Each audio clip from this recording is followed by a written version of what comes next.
ada suara sayup-sayup perempuan nangis. Pas nengok, kenapa mbak kejepit? Iya.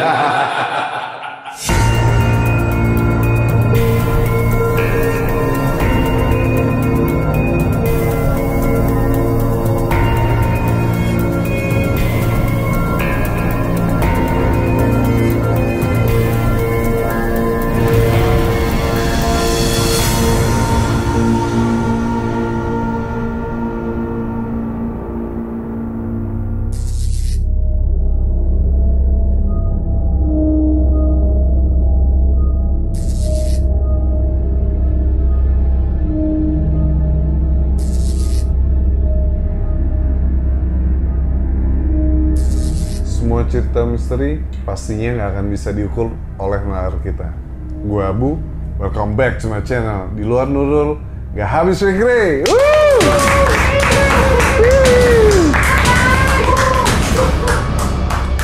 Mantap, ya nggak?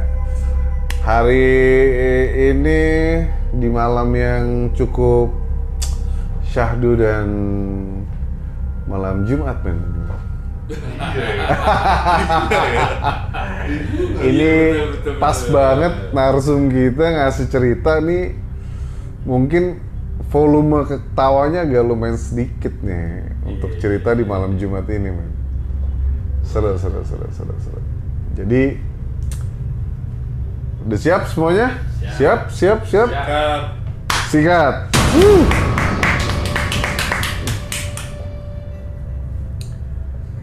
Si narsum ini kita samarkan namanya yaitu Dinar.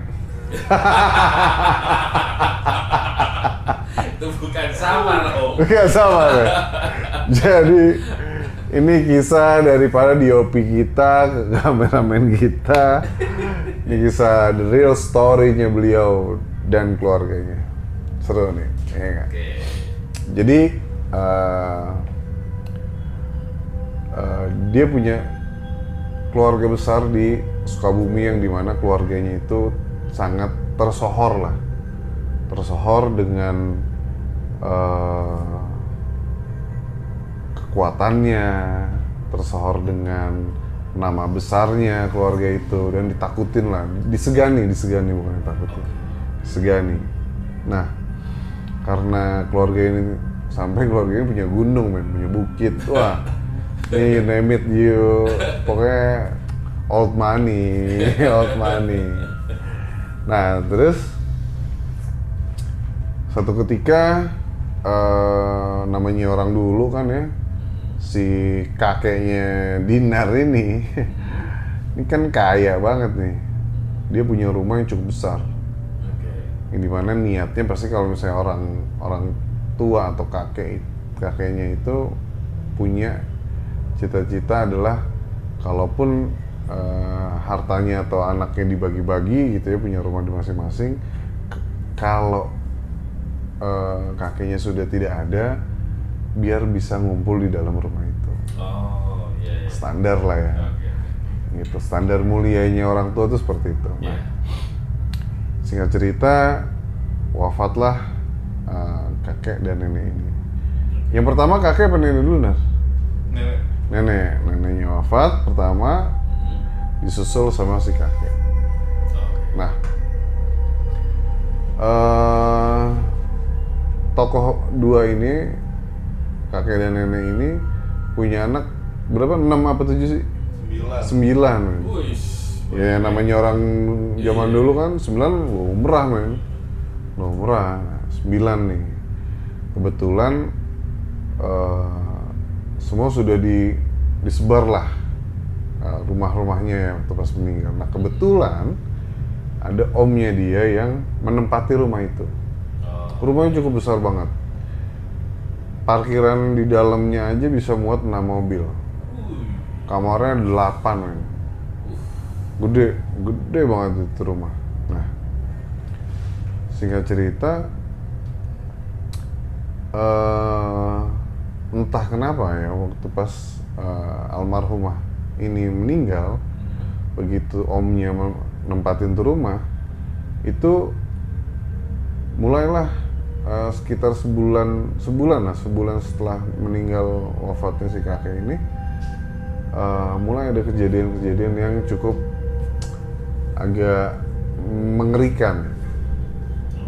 Mengerikan nih. Kejadian pertama waktu pas dia masak. Om lu tuh udah punya keluarga kan ya? Belum ya? Waktu itu? Udah punya keluarga. Dia masak nih, mungkin si istrinya sama suaminya masak atau suaminya doang, saya nggak tahu ya. Cuma kejadian pertama tuh pas di dapur. Dapur tuh udah mulai tuh ada suara-suara aneh. Tapi suaranya tuh bukan kayak pintu keketok apa segala macam, tapi lebih interaktif ke suara bicara mulut, kayak ketawa, kayak nangis. Nah, kebetulan pertama itu ada suara sayup-sayup perempuan nangis. Pas nengok, kenapa mbak, kejepit? Iya.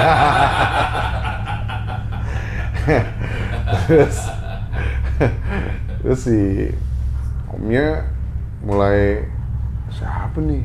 Dipikir anaknya mungkin ya, Pas dia ke kamar, anaknya nggak kenapa-napa. Maksudnya anaknya di ruang tengah, istrinya di kamar. Cek tuh, nggak ada yang nangis. Balik lagi dia ke dapur.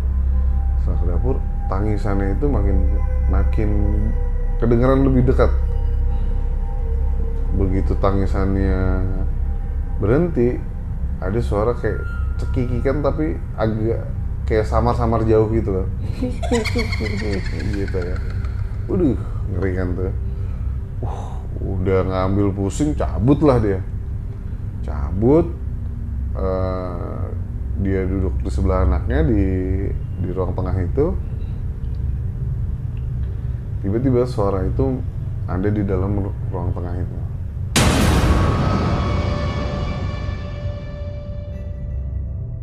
Ngambil pusing, dia ambil anaknya langsung dibawa ke kamar. Dan ternyata kejadian itu berulang-ulang kali, tapi belum menemukan sosok. Cuma suara-suara doang. Nah, ini di siang hari si omnya ini berniat untuk mengganti genteng,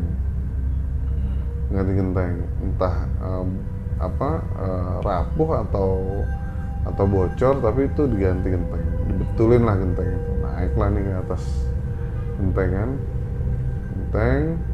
lagi enak-enak kerja, tiba-tiba ada suara, ada suara,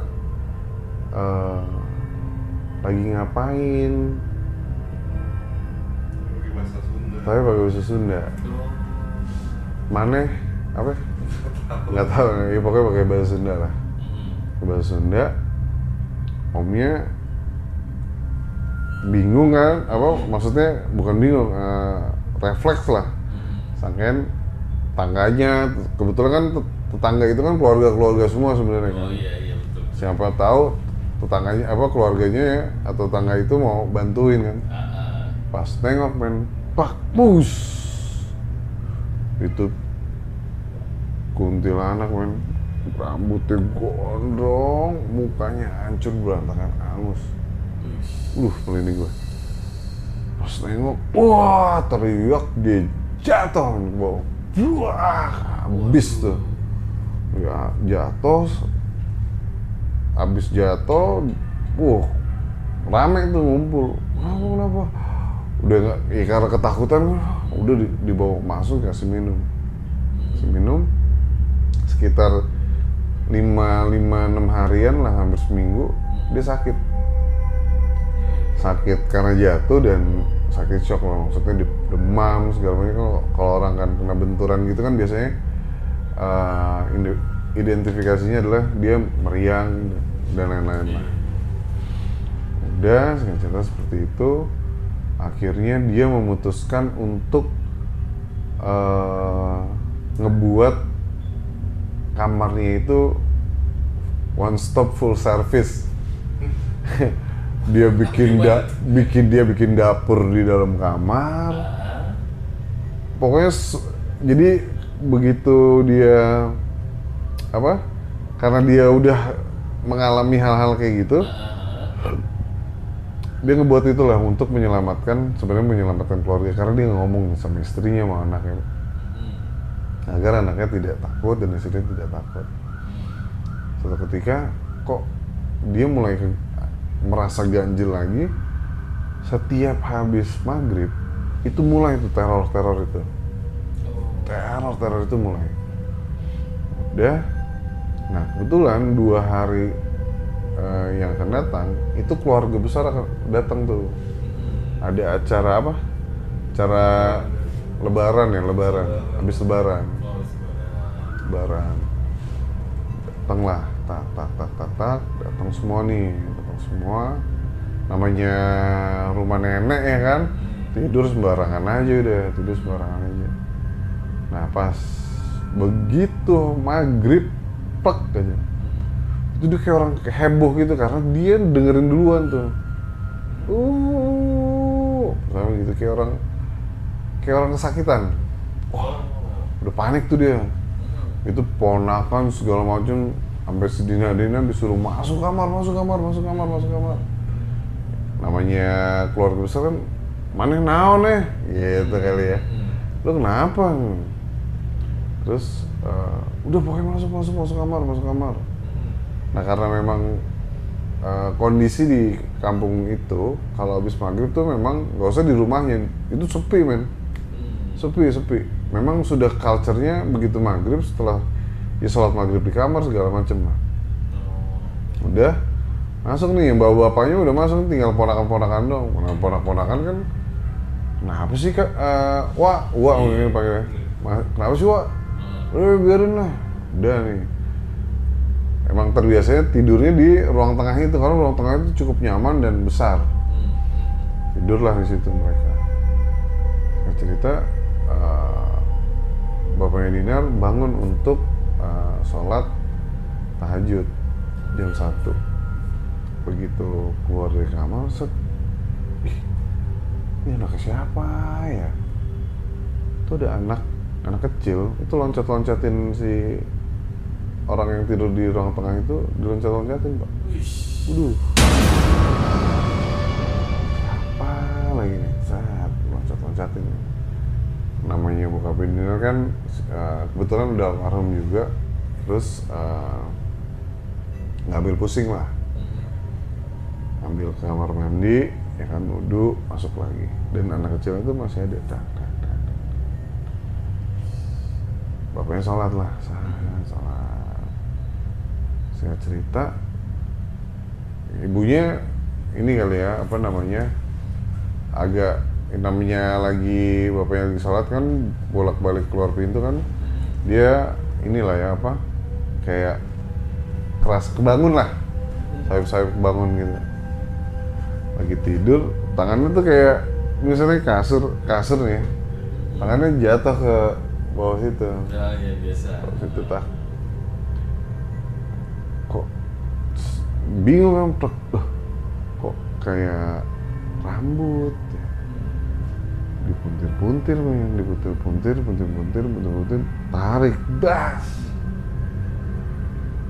Itu kelihatan tuh kayak kuntilanak, tapi pas begini hilang gitu. Tapi berasa di tangan. Ibunya bangun berdiri. Pas ngeliat bapaknya lagi udah selesai kan, bapaknya udah selesai tahajud, bapaknya cuma nengok ibunya, cuma bilang gitu. Udah tenang. Ibunya kan karena santai banget lah dengan hal kayak gitu, udah tidur lagi ibunya. Udah, nah kebetulan si tantenya ini, ada salah satu tantenya yang datangnya terlambat, tapi dia nggak mau tinggal di rumah itu, bukan tinggal, nggak mau tidur di rumah itu. Jadi ini rumah nih, ini ada rumah lagi di luarnya gitu ya kan. Iya, iya. Nah, ini rumah keluarga juga gitu, perkampungan itu rumah keluarga semua. Udah, dia pas banget tinggal atau tidur di depan rumahnya si rumah warisan ini, rumah nenek inilah. Oke. Udah, si tantenya pas habis maghrib tuh, itu kayak apa ya, kayak kerajaan men, kayak kerajaan. Itu semua makhluk ada katanya, karena tantenya bisa melihat. Oh. Kebetulan ada beberapa keluarga yang menggeluti, memang udah turunan lah ya, turunan salah satu raja di Jawa Barat. Memang ada terahnya mereka, jadi melihat kayak begitu tuh ya lumrah lah. Cuman ya kaget tipis bisa kali ya, namanya manusia ya Iya, kan? iya. Terus si tantenya itu panik, nggak pernah melihat rumah itu kedatangan sebanyak itu gitu loh. Oh, iya. Sebanyak itu. Jadi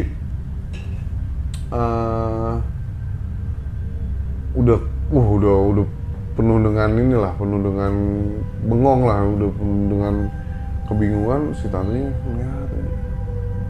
Itu yang di saung itu kan, ada saung di situ. Itu ada genderuwo atau buto atau gede banget, gede. Terus ada kuntilanak yang memang penunggu situ ya kan. Itu ngeliatin semua ke tantenya, Wih. ngeliatin semua ke tantenya kan. Sampai si anak kecil yang anak kecil, setan anak kecil itu ngeliatin juga. Jadi kayak di depan rumahnya tuh kayak ngeliatin semua gitu. Anjing, merinding gue. Kebetulan gue pernah ke apa namanya, bukan ke pernah gak sih waktu pas yang bokap belum meninggal di situ ya? Iya, di situ. Ah iya, di situ. Gue pernah datang ke situ. Ya waktu pas bokap Dinar meninggal, di semayamin, disolatin tuh di situ. Oke. Gitu, sebelum dikubur. Nah, terus wah gokil, gue bilang. Udah, besokannya si tante bilang, kan besoknya mau besokannya itu 2 hari yang akan datang, mau jalan-jalan lah. Biasa kan kalau lo kumpul-kumpul jalan-jalan lah. Iya. Diidein paginya itulah jalan-jalan, bukan besoknya lagi. Oke. Itu jalan-jalan aja, udah nginep, jangan di sini. Udah nih, tapi karena si keluarga ini udah paham ya kan, ada naon nih, ceritain lah gini. Karena memang silsilah keluarga itu nggak akan bisa hilang. Kesaktian, terah, garis tangan itu memang udah terbukti gitu loh. Mungkin itu adalah penjaga, tapi kan kalau misalnya memang mengganggu, sebenarnya bisa diusir. Tapi anehnya itu adalah selagi masih mendiang kakeknya masih hidup, itu nggak ada apapun, nggak ada namanya gangguan itu nggak ada. Memang kuncennya si kakeknya ini. Oke. Gitu. Jadi untuk para kalian yang memiliki dan mempunyai terah keajaiban tanah Jawa ini atau Indonesia ini, terima aja, nggak usah dipusingin, nggak usah disesalin, karena memang hal itu pasti nggak akan bisa kita pungkirin. Jadi terima aja. Gua Abu, di luar Nurul, nggak habis mikirin. Woo!